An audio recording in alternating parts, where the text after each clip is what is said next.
बिस्मिल्लाहिर्रहमानिर्रहीम। प्यारे बच्चों अस्सलाम वालेकुम। प्रोफेसर तनवीर आपके सामने हाजिर खिदमत हैं। प्यारे बच्चों, आज की जो हमारी वीडियो है करेक्शन के हवाले से, द मोस्ट इम्पोर्टेंट करेक्शन।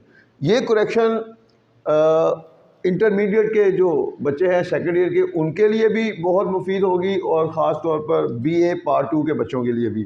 तो जैसे जैसे आप हमारी करेक्शन की वीडियो देखते जाएंगे तो इंशाल्लाह करेक्शन आपके फिंगर टिप्स पे आएगी और इसी के अंदर भी जो टेक्निक चल रही होती है आपको फ़िक्रा बनाने में, मतलब मेकिंग सेंटेंस में बहुत ज़्यादा सपोर्ट करेगी।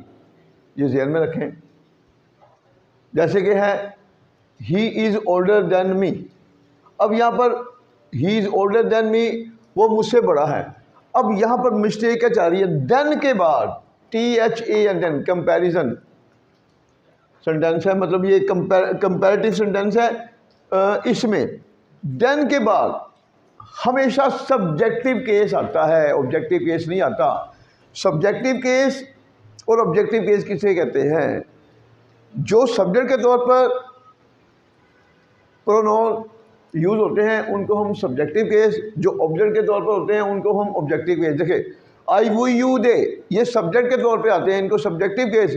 मी अस देम, तो ये ऑब्जेक्टिव केस है। आई जो है सब्जेक्टिव केस है, मी ऑब्जेक्टिव केस है, दे सब्जेक्टिव केस है, देम ऑब्जेक्टिव केस है, वी सब्जेक्टिव केस है और अस ऑब्जेक्टिव केस है। अब आपने ज़हन नशीन ये बात करनी है कि देन के बाद हमेशा सब्जेक्टिव केस आएगा, तो फिर सब्जेक्टिव केस क्या होगा इसका? आई। बस ये है मिस्टेक। नेक्स्ट देखते हैं, इट इज़ आई। अब अगर किसी से पूछा जाए मैं हूँ की अंग्रेजी क्या होगी? कोई कहेगा आई एम, ठीक है। मोस्टली लोग ये कहेंगे मैं हूँ की अंग्रेजी है आई एम, और ये गलत है। और अक्सर लोग जो थोड़ी सी भी अवेयरनेस रखते हैं वो कहते हैं इट इज़ मी, और ये भी गलत है। मैं हूँ इंग्लिश होगी इट इज़ आई, ये यूज़ है। मैं बाद में फिर इसके हवाले से आपको नॉलेज दूंगा। मैं हूँ it is I, who is to blame. अब यहाँ पर जो मिस्टेक जा रही है वो क्या जा रही है? हु जो है, हु किसको रिप्रेजेंट करता है? हु अपने से पहले आने वाले सब्जेक्ट को रिप्रेजेंट करता है। तो हु से पहले सब्जेक्ट कौन आ रहा है? आई।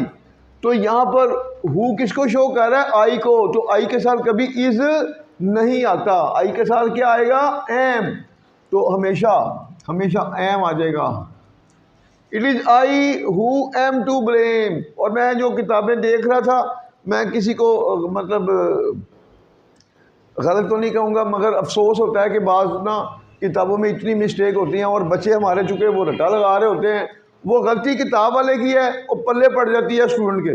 जो उसने याद किया है उसने तो वही लिख लेना, तो ज़ाहिर बात है। इसलिए मैं मोस्टली वो लोग जो किताबें लिखते हैं काइंडली जो है ना वो प्रूफ रीडिंग ज़रूर करवाया करें। उसमें ये होता है कि बच्चों के लिए फिर बहुत से मसाइल पैदा होते हैं। जी दोबारा देखें, he has invited you and I to tea. उसने आपको और मुझे चाय पर दावत दी है। उसने आपको और मुझे चाय पर दावत दी है, चाय पर बुलाया है। यहाँ पर की अंग्रेजी जो है वो ऑन ही होती है, मगर यहाँ पर उसने टू लगाया हुआ है। टू क्यों लगाया है? अब टू जो लगा हुआ है बिल्कुल सही है। इसमें एक मिस्टेक जो जा रही है, वो किताब में उसने गलती से ना टू की बजाय ऑन लगाया हुआ था, वो गलत सेंटेंस था। अब यहाँ पर जो मिस्टेक जा रही है वो ये है कि यहाँ पर यू ऑब्जेक्टिव केस के तौर पर यूज़ हो रहा है। जब एंड से पहले जो है प्रोनाउन ऑब्जेक्टिव केस में आएगा, तो एंड के बाद कभी भी सब्जेक्टिव केस में नहीं आएगा। उसने आपको दावत दी है और मुझे जो है ये ऑब्जेक्टिव केस आ रहा है, तो ऑब्जेक्टिव केस में कभी आई नहीं आएगा। जैसे ऊपर मी आया था इस तरह यहाँ पर मी आएगा। ही has invited you and me, उसने तुम्हें और मुझे दावत दी है चाय पर टू टी। यहाँ पर टू क्यों आया? इनवाइट के साथ हमेशा प्रपोजिशन टू आती है, तो इसलिए यहाँ पर टू प्रपोजिशन इसकी वजह से आ रही है। उर्दू में पर का लफ्ज़ ही आएगा। नेक्स्ट देखते हैं, would that I was a millionaire. काश मैं लखपति होता। ये भी यूज़ है वुड डैट का, जिस फिक्र में काश का लफ्ज़ आ जाए।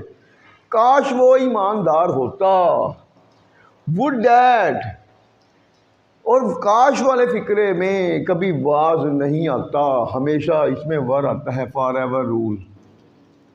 काश वो ईमानदार होता, would that he were honest, काश वो मेरा दोस्त होता, would that he were my friend. चूँकि आमतौर पर जो है हम कहते हैं अगर सब्जेक्ट सिंगुलर होगा तो फिर वर कभी भी नहीं आएगा, वाज आएगा, तो उस हवाले से तो ये ठीक है, वाज ही है, मगर वर क्यों आएगा? इस यूज़ की वजह से। ये जो यूज़ है, हमारे बच्चों को तो यूज़ के बारे में अवेयरनेस नहीं है। अंग्रेज़ी बेसिकली सेकंड मैथ है। जिस तरह मैथ आप फार्मूलों के बगैर कंट्रोल में नहीं ला सकते, तो अंग्रेज़ी में भी वही चीज़ है। बच्चों के जेल में यही है कि टेंस आ जाए तो अंग्रेज़ी आती है, तो कभी ऐसा नहीं होता। इसलिए बच्चों हमने अपने जो चैनल है, 2 चैनल हैं, तालीम पॉइंट और professor Tanveer tips. Professor Tanveer tips में मैं बड़ी इस तरह की चीज़ें दे रहा हूँ। कोशिश करें जिस कदर हो सके उसको वाच करें, ताकि आपके बेसिक कंसेप्ट क्लियर हो, फिर आपको अंग्रेज़ी जो है ना उर्दू से आसान लगेगी। नेक्स्ट देखें, रिच शुड हेल्प पुअर। अब इसमें क्या मिस्टेक चल रही है? देखें, रिच वैसे ज़रूरी नहीं होता अमीर लोगों को कहते हैं, रिच मजबूत को कहते हैं, पुअर कमज़ोर को कहते हैं। अब यहाँ पर अगर रिच से पहले डी लगा देंगे तो ये मतलब बन जाएगा द रिच। अब दी रिच का मतलब होगा अमीर लोग। अब पुअर से पहले दी लगा लेंगे तो मतलब बन जाएगा दी पुअर, गरीब लोग। तो the rich should help the poor, अब का तर्जमा क्या होगा? अमीरों को गरीबों की मदद करनी चाहिए। और जब आप करेंगे तो फिर ये देखें, फिर आपने यहाँ पर डी लगाया तो फिर रिच का फर्स्ट लेटर कैपिटल नहीं होगा, स्मॉल होगा, rich. The rich should help the poor, यहाँ पर दी आ जाएगा। तो ये जी आपकी करेक्शन थी। और देखें कितनी टेक्निक्स चल रही होती हैं, तो कोशिश किया करें कि हमारा जो करेक्शन और ईडीएम का जो लेक्चर है हमारे चैनल में, उसको किसी भी हाल में लूज़ ना होने दें, क्योंकि सारी टेक्निक जो है करेक्शन में चल रही होती हैं। मैं जब आपको मुख्तलिफ़ कहानियों के मतलब जो हमने अपने नोट्स में मल्टी आंसर बनाए हुए हैं, जब हम उनको नोट्स से ही चीज़ों को लेते हैं फिर यहाँ पर लाते हैं आपके सामने, उसमें भी मैं टेक्निक बता रहा होता हूँ। तो मेरी कोशिश होती है कि किसी भी तरह बच्चे जो हैं वो खुद से लिखना सीखें। टेक्निक्स आएंगी फिर गलती कोई नहीं होती। तो इंशाल्लाह नेक्स्ट जो लेक्चर में मुलाकात होगी। अल्लाह नेगहबान।